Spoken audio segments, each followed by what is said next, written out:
Happy Book Talk Tuesday.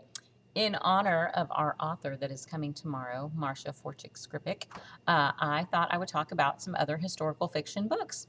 Historical fiction is my all-time favorite genre. I could just read historical fiction all the time and be perfectly content, but I don't. I branch out and I read things outside of my comfort zone or things that I think that I'm not going to like. Uh, just because I discover that I do like other things and I do like other genres, but I love historical fiction. So I wanted to tell you about a few that you might not know about. Usually, when kids are looking for historical fictions in this library at least, kids are looking for books about World War II. But there are lots of other parts of history that have lots of great learning opportunities for us. And that's what I love about history. When we learn from the past, we don't repeat it again in the future. Well, we should not repeat it if we have learned anything from the past. So, one that I want to share with you is this one is actually a 3-book series. One Crazy Summer is the first one.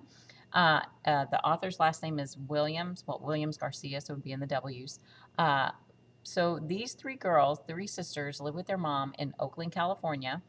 And mom, it is in the 1960s, I think, like in the 1960s during the time, yes, 1968, during the time of the Black Panthers.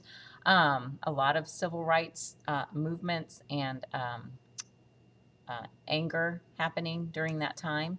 So these girls live with their mom, who has pretty much abandoned them. She doesn't allow them in the kitchen. She doesn't want them in the house during the day. They have to just go somewhere. So these 3 girls find a recreation center nearby where they're able to eat, and they start doing activities, and they get involved somehow in the Black Panthers as well, and they're learning a lot about society and injustice and how they can stand up for their rights and what they believe in a positive way, usually. Anyway, I love this book so much, and then there's 2 more after this. So after this book, the next one that comes after it, the dad realizes what the mom has done, like letting the kids just be on their own all summer, and so they are no longer living with their mom. They are moved to their grandparents' house in the South, which is like culture shock for them. So that's a great series. This one, Playing Atari with Saddam Hussein, is based on a true story of a kid who lived in this war area during the 1990s. Saddam Hussein, was their ruler, and he hated Saddam Hussein, but you couldn't say that. You can't voice that, or you would die. So it's a great book from a point of view of somebody who is actually in the trenches over there, who is living it. All right. Chains is another, this is the first in a 3-book series. Lori Halse Anderson is an amazing author. I love this. This book takes place during the Revolutionary War, and this book is right at the beginning of the war, and then as the books go on, it's later in the war. But it takes place from a slave's point of view, which I love. You don't see that a lot in books, and I love that so much. Okay, and I read all 3 in this series too. I don't normally do that. I read all 3 in the One Crazy Summer, and I read all 3 in these because I just needed to know what happened next. All right, Some Kind of Courage is at the top of my book list. Like, I can't pick one favorite, but this would be tied with one of my favorites. This takes place during the late 1800s, and it's about a boy who's he's lost his whole family. He's been tricked by some pretty terrible people. His horse was stolen, like, while he was sleeping in the middle, actually not stolen, sold to somebody else while he was sleeping in the middle of the night, and his horse was all he had in his life. And so he was on a mission to get his horse back no matter what, and he did it with grit, perseverance, integrity, courage, all the good things.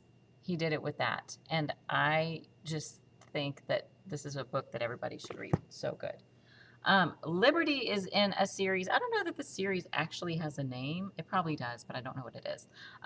So Kirby Larson wrote several books that are have about dogs and how dogs have been important in our lives. Like, if you have a pet, you know how important your pet is in your life and how pets can be life-changing.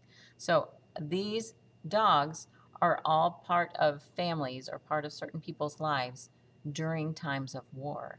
And it talks about how those dogs helped people kind of get through the struggles and work through some things. And I just think, I mean, I love dogs, so there you go. And historical fiction.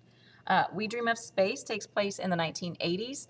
It's about some kids who live, they're siblings, they live in the same house. They are pretty disconnected from each other. Their family is pretty disconnected and have some you know some issues. All families have some issues, and they're just not really close.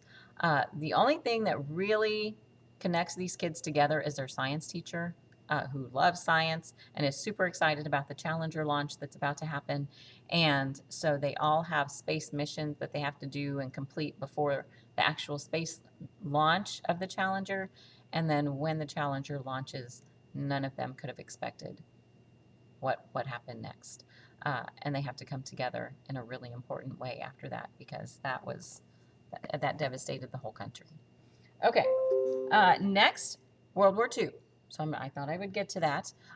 You can't talk about World War II without talking about Alan Gratz or Marcia Forchik Skripik, but I don't have any of her books. They're all checked out. Alan Gratz has lots of great books about World War II. He also has one about 9/11. His newest one, 2 Degrees, is about global warming, which is great. He has one about to come out.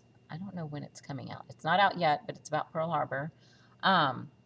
But if you like World War II, they're all from different, they're all very different World War II books. And it's nice to see that from different parts of the world, and I love that. This one, The Last Cherry Blossom, I haven't read yet, but this is on my list. Might be one of the next ones I read, unless somebody gets it this week. This is from the point of view of a girl who lives in Hiroshima right at the end of World War II. So we are seeing through her eyes the devastation of what happens when a bomb is dropped. So I love that. There's another book about that takes place in Russia when a nuclear plant exploded over there, and it's not in right now, but that's another good one. And I think that was in the 1980s as well. Kira Kira takes place in the 1950s, late 1950s, and it's about a family who was in Japan and they immigrated to the United States, and they ended up in Georgia. So going from Japan to Georgia is quite a change. And when they came to this country, a lot of people really did not like Japanese people. It was the Japanese government making these decisions about war, but people in the United States were taking it out on the Japanese people who were immigrating here trying to get away from that. So it's a great story from her point of view, what her parents had to go through just to put food on the table, what she and her sister had to do just to keep the house running. So it may be, you may connect with a lot of these things. You may not be Japanese, but you may have to do a lot at your house to help out. So I love historical fiction. If you need recommendations, I'm your gal. I am. I can always find one for you. I hope you saw something that you liked. Have a great day and go read a lot of books. Historical fiction. Read those.